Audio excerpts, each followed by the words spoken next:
The International Newsnet World Report is a national television news show available in more than 30 million homes. We broadcast daily real news the networks won't tell you. We are solely viewer-supported. That means you. You can donate at our website, INNWorldReport.net. We hope you find the following interview informative and helpful. September 11th, 2001, two airplanes hit World Trade Center Towers 1 and 2. Subsequently, both towers collapsed shortly thereafter. Many questions still linger about why the towers came down. Witnesses, including firemen and building employees, heard explosives before and after the plane's impact. Others have come forward saying that the structural damage caused by the planes and the heat from the fires which followed was not sufficient to bring the towers down. A third building, World Trade Center 7, a 47-story steel structure, which was not hit by planes, also came down in symmetrical fashion shortly after 5 p.m., also on September 11th. Observers, including news anchor Dan Rather, said the collapse looked like a controlled demolition.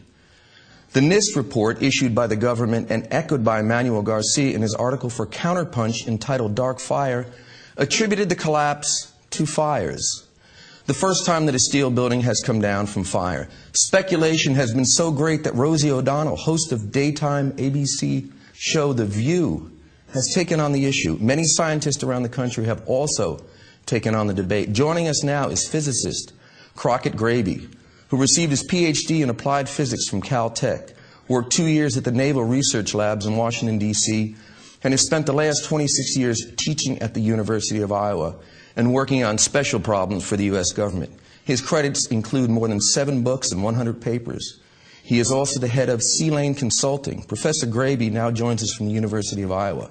Welcome. Nice to be here. Professor Grabbe, NIST and Garcia say that WTC-7 collapsed because of thermal weakening of their frames, or that one of the building's major bridging supports or trusses was heated to the point of exhaustion by the burning of stored diesel fuel. What's your understanding of what happened that day? Well, I basically disagree with Garcia. Garcia put forth a plausible argument for how this could have happened. And the forces he describes are quite logical. But there's one problem. It doesn't agree with the data on the collapse. Let me mention 3 facts to you. First of all, the collapse was very rapid. For example, the building was 580 feet about tall. Suppose you sit on a building 580 feet up and throw a brick over it. That brick hits the ground in 6 seconds. Well, guess what? The World Trade Center 7 collapsed in less than 7 seconds. It was almost like the whole building came down in free fall. Like the building would have turned into liquid water, for example, and suddenly the liquid water just splashed down. Clearly, that disagrees with Garcia's model, because with the collapse that he talks about, due to fires and working and so on, energy and momentum would not allow you to get a collapse in 7 seconds. It would take much longer than 7 seconds for that building to collapse. Second of all, that collapse was completely symmetric.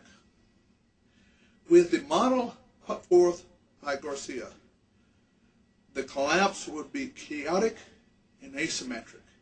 And it probably would not all happen at once.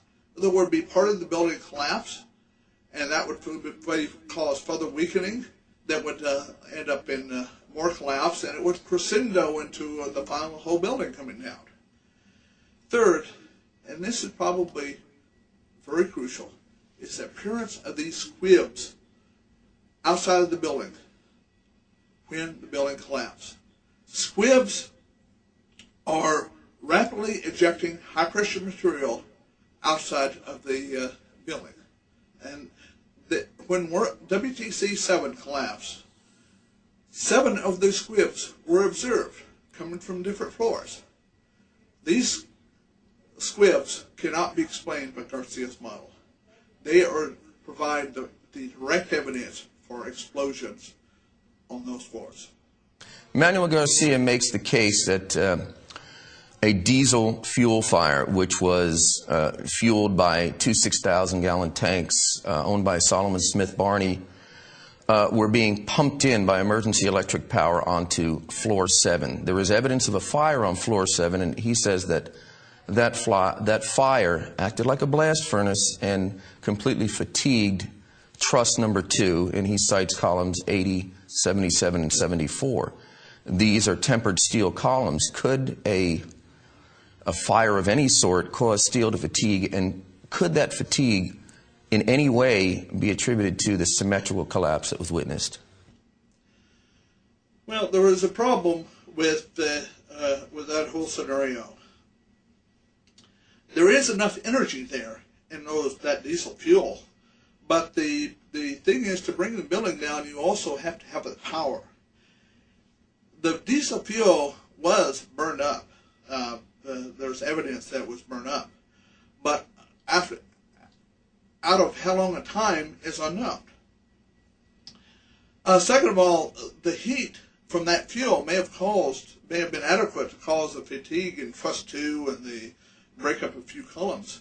But the fact is, all 91 columns of this building came down, collapsed in less than 7 seconds.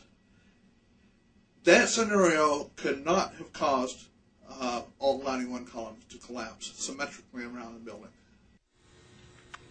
At the end of September 2001, you wrote a short paper entitled "The World Trade Center Collapse Waiting for a Fuse." In it, you speculate that explosives were also used to bring down Towers 1 and perhaps Towers 2. Do you still believe that, and what do you base this on? Well, I think I do still believe this, because these squibs that I was talking about, there's evidence for these squibs and the bring down of, I believe it's Tower 2, the North Tower. That tower started collapsing at the top, where there was a massive cloud of dust.